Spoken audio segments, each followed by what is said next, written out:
Okay, in this video, we're going to talk about three-dimensional figures and talk about volume. And I'm going to open up, got it upside down. Okay. I'm going to open up a relational solid set of three-dimensional figures so that we can work with some basic sizes here. Okay, first thing I'm going to look at is a cylinder. Okay, I'm going to look at a cone. I'm going to look at a rectangular solid, which in this case is a cube or square, and a pyramid. Okay, I'm also going to look at two other figures, but to begin with, what I'm going to start with are these two. Okay, now, here's the trick. When I'm going to pull this green piece out, and we're going to look at it here. And these green pieces are exactly the same dimension. So this tells me that if I stack these on top of each other, they fit exactly. Now, in terms of volume, I'm not going to do it because I don't want to pour and get water all over my desk in my office. But if I were doing this in front of a group of students and I wanted to talk about what is the relationship between the volume of a pyramid and a volume of a right rectangular solid that has the same dimension. In other words, they're the same height and the bases are the same. Okay? And it just so happens that one of the best ways to do this so that children remember the formula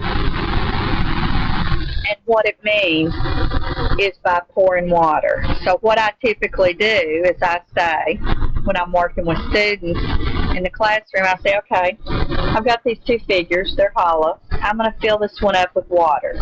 How many of these do you think it will take for me to fill up this rectangular solid? And they usually say 2, 3, 4, whatever. So I fill them up, fill up one and pour it in, and then we hold it up and look at it, and then we make an estimate.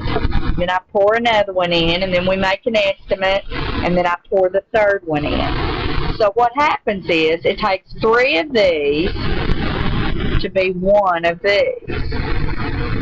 Okay? So that means that if I know this, then I divide, if I know what the volume of this cube is, if I divided it by 3, then I could get the volume of the pyramid. Now, the other thing that it means is that if I take and I put this cube filled with water, and then I put this in a pan now. There's a pan of water under it, an empty pan under it. And then I just press this down to displace that water. If this is 1/3 of the big piece, then the amount of water that I displace when I push that down in there, when we pick it up, we should be able to see that it would hit about 1/3 down through there. Because if this pyramid is 1/3 of that, it would leave 2/3 of the water back in there. So that if I were to pour this out, what's left, I would be able to fill up this pyramid 2 times. Now, the relationship of this cylinder to this cone. I don't know what happened to my other circle, but you can see they fit in both. So that the area of this base is the same as the area of this base. So it's like having the Tin Man's head. Okay? From the Wizard of Oz. So that, now, think about what the relationship was here. This one is 1/3 of the rectangular solid. So, what prediction would you make about how many times I fill the cone up to get a full cylinder, right circular cylinder? Exactly right, if you guess 3. So no matter whether you're working with an angular figure or a circular figure, as long as the bases are the same thing. In other words, the cylinder and circle have the same base, the heights are the same. Okay? The pyramid and the rectangular solid have the same base, and the heights are the same. Okay? And as long as that's the case, the cone is 1/3 of the cylinder, or the cylinder is 3 times the cone. So that when we look at formulas for those, the formula for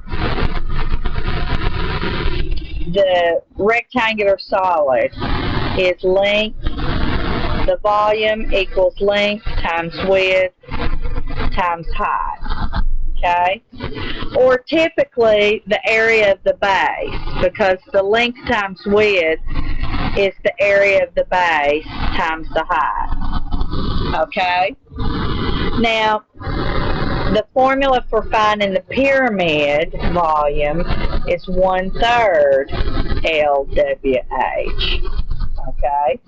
Or 1/3 the area of the base times the height.